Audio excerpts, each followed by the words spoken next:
அனைவருக்கும் வணக்கம். நான் இன்றைக்கு பயலா என்ற ஸ்பானிஷ் நாட்டு உணவு எப்படி தயாரிக்கிறேன்னு சொல்றேன். முதல்ல ஸ்பானிஷ் நாட்டு உணவே இது எப்படி தயாரிக்கிற என்ற ஒரு கஷ்டமான மனநிலையை நீங்க எடுத்துக்கொள்ள தேவையும் இல்லை. காரணம், கிட்டத்தட்ட எங்களுடைய பிரியாணியை தயாரிக்கும் முறைதான் இந்த முறையும்.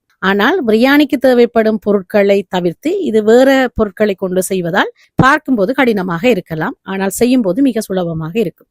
எங்கள் வீட்டில் என்னுடைய கணவர் தான் பயலாவை மிக சுவையாக செய்து தருவார். சுவைத்து பார்த்தால் அருமையாக இருக்கும். ரெஸ்டாரண்ட்ல சாப்பிட்றதை விட வீட்டில் என்னுடைய கணவர் செய்கிற பயலா சுவையாக இருக்கும்.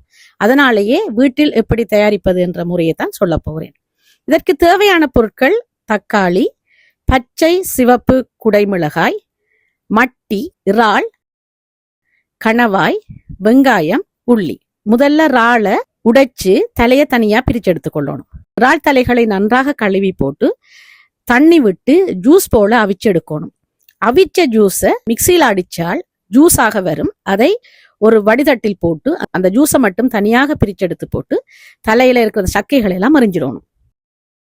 அதுக்கு பிறகு வெட்டின வெங்காயம், உள்ளி இது இரண்டையும் ஒளிவெண்ணெயில வதக்கி, வெங்காயம் உள்ளி வதங்கி வர வெட்டிய தக்காளி, குடைமிளகாய் இரண்டையும் போட்டு வதங்க விடணும். இவ்வளவும் வதங்கி வர முதல்ல எது அவிய நேரம் எடுக்குமோ அந்த பொருட்கள கணக்குப்படி போட்டுக்கொண்டு வரணும். கணவாய் அவியறதுக்கு நேரம் எடுக்கும்ன்றதால கணவாயை வதக்கிய வெங்காயம் மிளகாய்க்குள்ள போட்டு வதக்கணும்.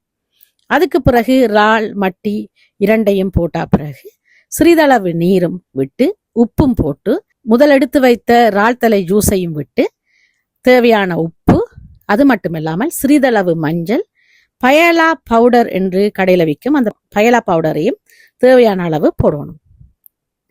போட்டு மூடி வைத்த பிறகு கணவாயெல்லாம் பதமாக அவிந்து வந்த உடனே பயலா அரிசி என்று கடையில விற்கும். இந்த அரிசியை பக்குவமா கழுவி பிரியாணிக்கு எப்படி கொதிக்கும் குழம்புல போடுவோமோ அதே போல பயலா குழம்புக்குள்ள அரிசியையும் போட்டு மூடி வைக்கணும்.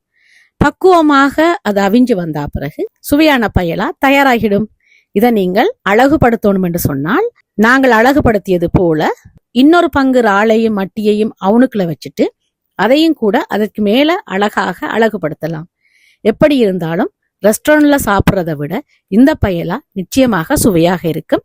சுவைத்து பார்த்துட்டு உங்களுடைய கருத்தை என்னோட பகிர்ந்து கொள்ளுங்க. இன்னும் ஒரு உணவை தயாரிக்கும் முறையோட உங்களை சந்திக்கும் வரை உங்களிடமிருந்து விடைபெறுவது உங்கள் பிரியாளவன். நன்றி, வணக்கம்.